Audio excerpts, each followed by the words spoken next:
Hello everyone, low budget Nubkex here. Welcome back to Nub Raids. We're recording on the mobile phone here today, and it's a late video on the new Fusion, but hey, I'm gonna break him down and give you my thoughts on him.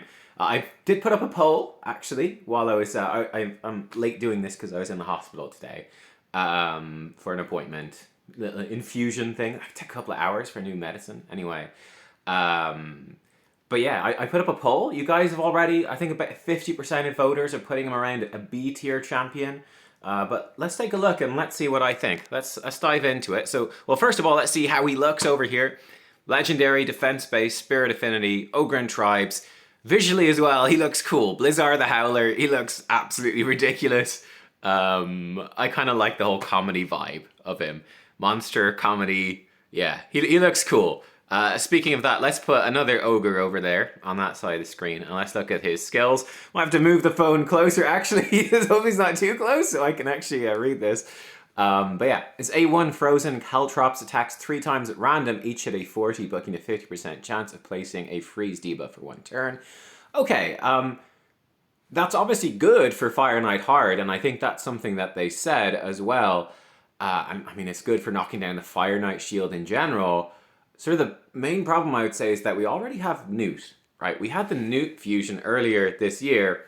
I think most of you have him. I actually did another poll on the channel, which is very interesting. We might talk about that in more detail, I don't know, another time soon.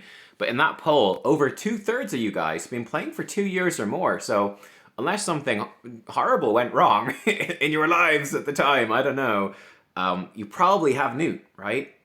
2/3 of you probably have Newt. More than that, most of you should have Newt. He's the best fusion of all time, unless you're like taking a break at the time or something. So Newt's A1 is just straight up better, and with ally attacks and stuff like that, I don't know if you actually need Blizzard for Fire Knight Hard. Like, there's probably some compositions, but the A1, it's kind of inconsistent.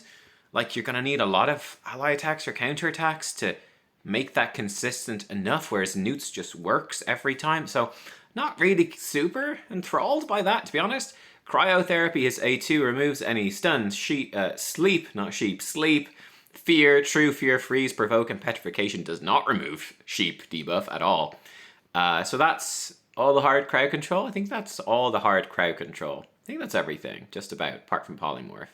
So it removes that from your whole team. Cool. Then puts 60% increased defense buff on all allies for 2 turns, and ally protection buff 50% on all allies except this champion for 2 turns on a 3-turn cooldown when booked. This is a fairly standard move, right? There's a few champions in the game now that do that. Increased defense for your whole team and ally protection for your whole team. They do it on a 3-turn. I know YST is a really big fan of these champions. For me, I'll be honest, I've not really been a big fan of those champions. Like, I've got several of them. I don't think I use any of them for anything. It's just not a skill I find particularly useful. It's like, yeah, it's great for killable clan boss teams, but speaking personally, I did killable clan boss teams for about 3 or 4 months when I started the game, and then I got unkillable and never went back. So what's the use of it? We'll come back to that in a second.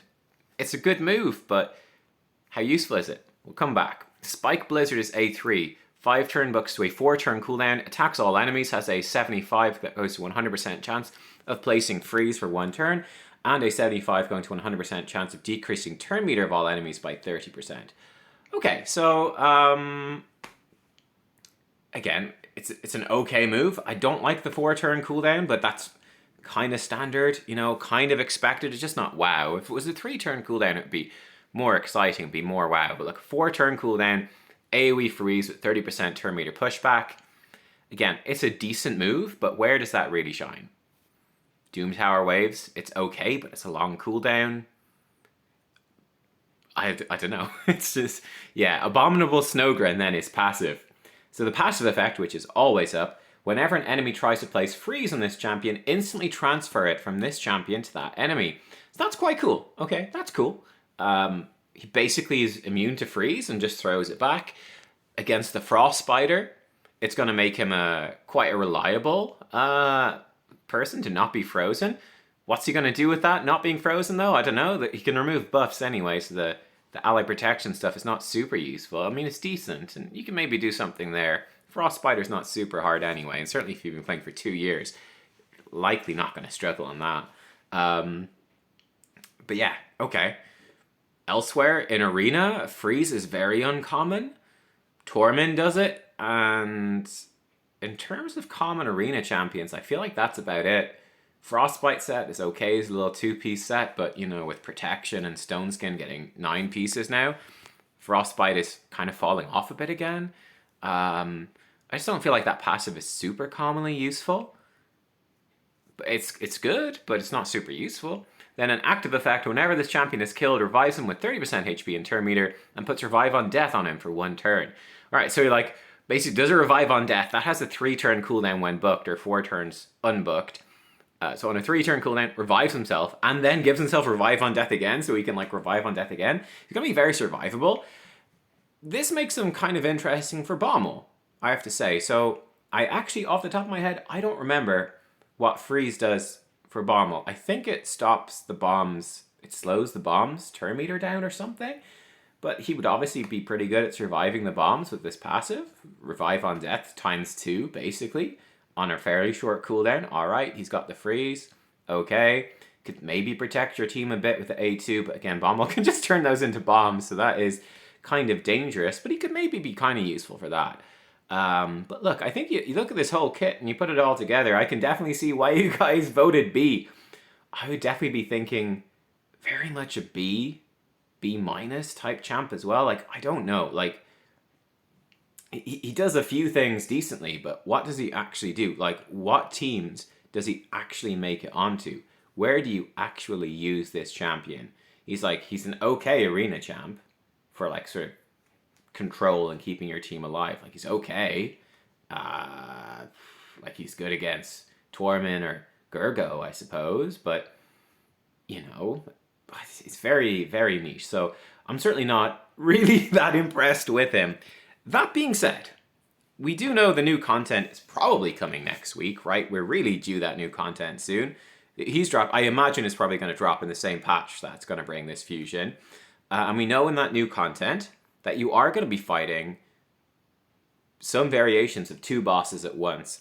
So in that situation, he might become sort of useful. Like if there was Frostbiter plus Bommel, which seems quite possible actually. Yeah, so he'd resist the frost from Frostbiter, wouldn't be frozen. He'd be able to freeze the Bommel bombs and lock that down. Like, that's okay, you know, help your team stay alive against the physical hits. Okay, he could be okay there. Or either Fire Knight, he'd be decent-ish against, I suppose. Yeah, you know, I don't know. So I think he's got some use for that, perhaps. You know, this new content coming out, maybe he will see some niche usage. We'll touch on that, you know, whenever we can take a look at that and the embargo lifts on that.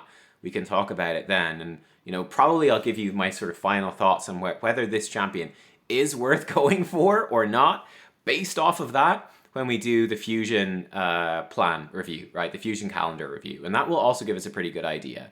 But yeah, honestly, this guy to me seems pretty underwhelming, right? And I've sort of changed my mind on Fusions recently as well. We'll see if the new content changes it back. But seeing as they've been making Fusions so difficult now and such chore, I kind of feel like unless a Fusion's really good, like back when I started the game, I 100% agreed with and believed in the fact that you should do every single Fusion because you never know where they're going to be good and they're actually not that hard to do, and it was great. And that was true like 3 years ago, 2 years ago.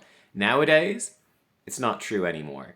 The Fusions tend to be decent, some of them can be amazing, but they just are so difficult to do. I think for a lot of people, it's just not worth the hassle, right? So that's sort of my feeling on that. But there you go, guys. That's a quick look at Blizzard, the Howler. Let me know what you think of this champion. B tier seems to be. We'll revisit and we'll see. But thank you for watching. I will see you all next time. Oh, I need to just turn this off. Goodbye. Oh, there we go.